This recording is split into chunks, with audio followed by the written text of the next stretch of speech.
বৃষ্টি মই শেষৰবাৰৰ কাৰণে কৈছো তোমালোকে সোনকালে খানা ফিনিশ কৰা এটা কাম কৰো মই তোমালোকক মোৰ হাতেৰে খুৱাই দিও নাই মা মই এইবোৰ নাখাও মোক পিজ্জা লাগিব মা এইবোৰ দেখিবলৈ কি কেনেকুৱা লাগিছে মোক বাৰ্গাৰ লাগিব নো কিডছ ফাষ্ট ফুড কেৱল আমি কেতিয়াবাহে খাব পাৰো সদায় খালে এইবোৰ আমাৰ হেলথৰ কাৰণে একেবাৰে ভাল নহয় আৰু তোমালোকে জানানে এতিয়াই তোমালোকৰ পাপা আহি পাইছে তেওঁ অফিচৰ পৰা বহুত ভাগৰ লগত আহিছে তেওঁ আৰাম কৰি আছে কিন্তু এতিয়া আমি বাহিৰলৈ ফাষ্ট ফুড আনিব যাব নোৱাৰো তোমালোকে এতিয়া এয়াই খাব লাগিব বিকি আৰু বৃষ্টিয়ে ঘৰত বনোৱা খাদ্য খাই একেবাৰে ভাল নাপাইছিল সিহঁতৰ কোনো বস্তুৰ অভাৱ নাছিল দেউতাকে সিহঁতক বৰ মৰম কৰিছিল সিদিনাও যেতিয়া বিকি আৰু বৃষ্টিয়ে সেই খাদ্য খোৱা নাছিল তেতিয়া সিহঁতৰ দেউতাকে অমিতে সিহঁতক বাহিৰলৈ লৈ যাবৰ কাৰণে সাজু হ'ল সেইবোৰ দেখি অমিতৰ পত্নীয়ে তেওঁক বুজালে আৰে এইটো কথাত কিন্তু মোৰ মত নাই দেই শুনকচোন ল'ৰা ছোৱালী কিমান কলাই দিব নালাগে নহয়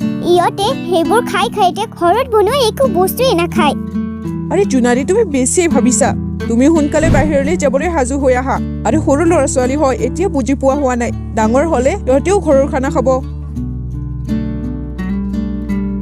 সিহঁতে বাহিৰলৈ গৈ প্ৰথমতে আইচক্ৰীম খালে তাৰ পিছত পিজ্জা খাব ধৰিলে অলপ পিছত বৃষ্টি তুমি যদি ইমান ডাঙৰ পিজ্জা খাবই নোৱাৰা তেনেহলে কি অৰ্ডাৰ কৰিলা এতিয়া সোনকালে পিজ্জাখিনি শেষ কৰা আৰু এতিয়া আমি ঘৰলৈ যাব লাগে নহয় নো মা মোৰ পেট ভৰি গৈছে আৰু মই খাব নোৱাৰো দেই নাই ল'ৰা ছোৱালী হত এটো বহুতেই বেয়া কথা তোমালোকৰ দেউতাৰ কাৰণে তোমালোকে ইমান আৰামত থাকিব পাৰিছা তোমালোকে জানানে কিছুমান এনেকুৱা ল'ৰা ছোৱালী আছে যিহঁতে খাবৰ কাৰণে অকমানো খাদ্যই নাপায় আৰু তুমি এনেকৈ ইমান দামী খাদ্যবোৰ পেলাই দি আছা জোনালী ইমানকৈ বুজাব নালাগে বৃষ্টি এটা কাম কৰা তুমি এই পিজ্জাখিনি লৈ লোৱা বাহিৰত ৰাস্তাত ডাষ্টবিনত পেলাই দিবা বৃষ্টিয়ে যেতিয়াই পিজ্জাখিনি ডাষ্টবিনত পেলাই দিলে হঠাতে দুটা সৰু ল'ৰা ছোৱালী আহি ডাষ্টবিনৰ পৰা পিজ্জাখিনি উলিয়াই খাব ধৰিলে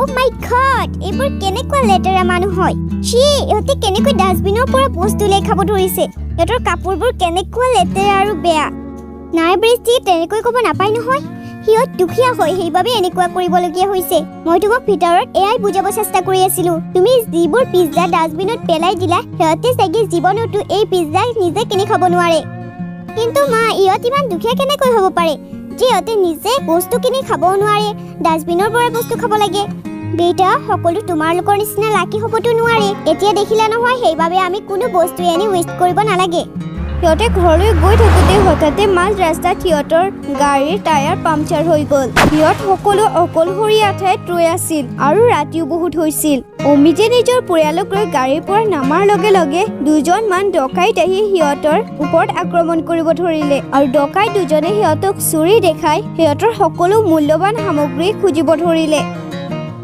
বিকি আৰু বৃষ্টিয়ে ভয়তে জোৰ জোৰকে কান্দিব ধৰিলে সেইবোৰ দেখি দুয়োজন ডকাইত ভয় খাই গ'ল ডকাইতে বিকি আৰু বৃষ্টিৰ ওপৰত আক্ৰমণ কৰিবই লৈছিল হঠাতে ডকাইত কেইজনৰ ওপৰত কোনোবাই আক্ৰমণ কৰি দিলে ডকাইত দুজনে একো বুজি নাপাই তাৰ পৰা পলাই পতং দিলে জোনালীয়ে দেখা পালে যে সিহঁতক বচোৱা আন কোনো নহয় সেই দুয়োজন সৰু ল'ৰা ছোৱালী হয় যিজনে সিহঁতৰ পেলাই দিয়া পিজ্জাখিনি খাইছিল সিহঁত দুয়োৰে নাম ৰাজু আৰু পিংকি আছিল তোমালোকক বহুত ধন্যবাদ ল'ৰা ছোৱালী তোমালোক সময়ত আহিলে আমাৰ বৃষ্টি আৰু বিকিক চাগে ডকাই দুজনে মাৰি পেলালেহেঁতেন নাই আণ্টি আমাক আপুনি ধন্যবাদ দিব নালাগে সেই ডকাই দুজন আৰু কেতিয়াও উভতি নাহে আৰু আমিহে আপোনালোকক ধন্যবাদ দিব লাগে কাৰণ আজি আমি আপোনালোকৰ কাৰণে প্ৰথমবাৰৰ বাবে পিজ্জা খাব পাইছো জোনালীয়ে হাঁহি পেলাই সিহঁতৰ মূৰত হাত দিলে সিহঁতৰ গাড়ীৰ সন্মুখৰ দুয়োটা টায়াৰে পামচাৰ হৈছে ৰাতি 2 বাজিছিল অমিতৰ পৰিয়ালে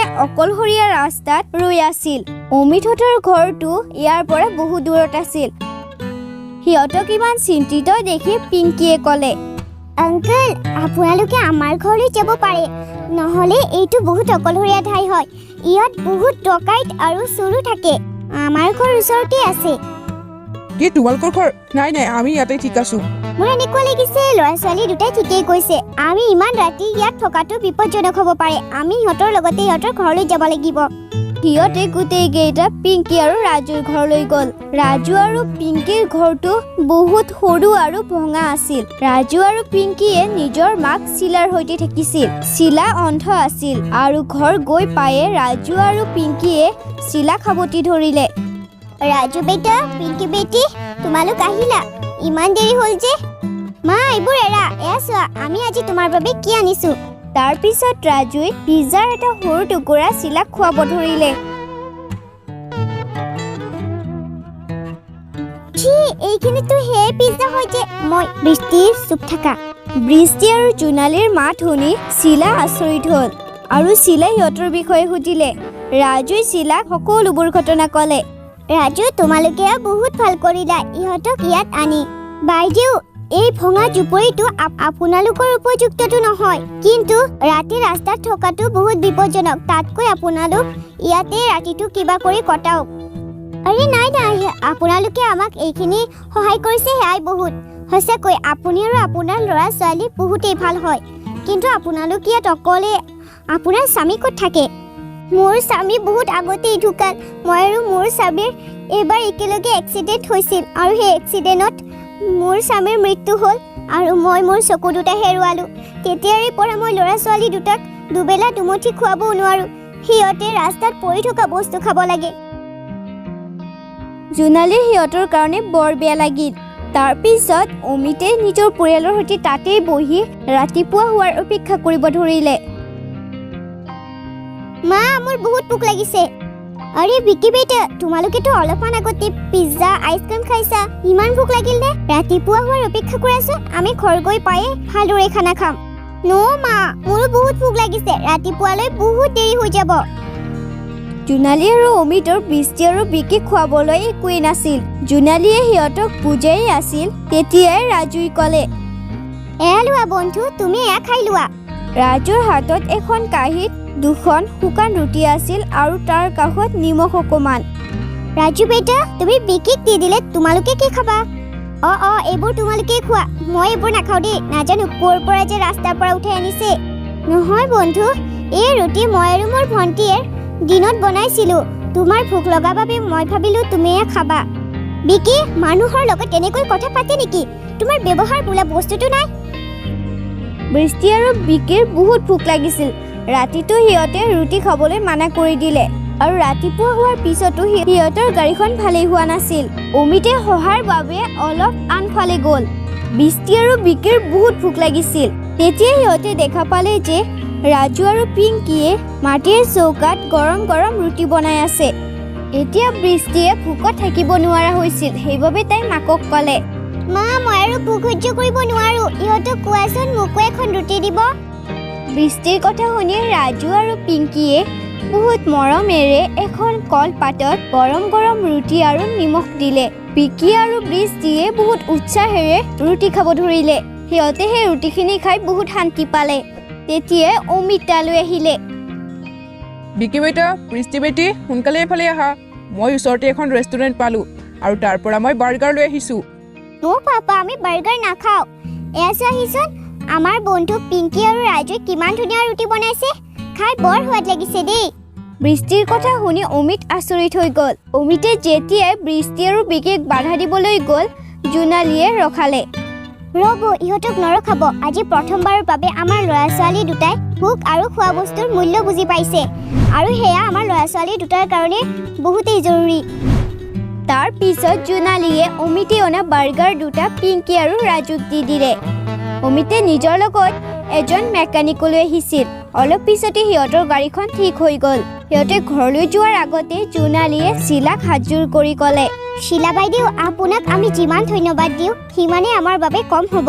নাই বাইদেউ, আপুনি তেনেকৈ কিয় কৈছে? আমি দুখীয়া হ'ব পাৰোঁ, কিন্তু আমি আপোনালোকক এইখিনি সহায় কৰিব পালোঁ, সেয়াই আমাৰ বাবে যথেষ্ট। চিলাৰ কথা শুনি জোনালী আৰু অমিতৰ বৰ ভাল লাগিল। সিহঁতে চিলা আৰু পিংকি ৰাজুৰ সহায় কৰাৰ সিদ্ধান্ত ল'লে আৰু সিহঁতে এতিয়া যেতিয়া সেই ৰাস্তাটোৰে যায়, সিহঁতে গাড়ীৰ পৰা নামি ৰাজু আৰু পিংকিক বহুত ধুনীয়া ধুনীয়া খোৱা বস্তু খাবলৈ দিয়ে। এতিয়া বৃষ্টি আৰু বিকিও সলনি হৈ গৈছিল। ৰাজু আৰু পিংকি সিহঁতৰ বন্ধু হৈ পৰিছিল। এতিয়া বৃষ্টি আৰু বিকিৰ বাবে ঘৰত বনোৱা খাদ্য পিজ্জা, বাৰ্গাৰতকৈও সোৱাদ লগা আছিল। এই ভিডিঅ'টো চাই আপোনালোকে কেনে পালে? যদি ভাল পালে তেনেহ'লে ভিডিঅ'টো লাইক কৰি দিব আৰু চেনেলটো ছাবস্ক্ৰাইব কৰি ল'ব।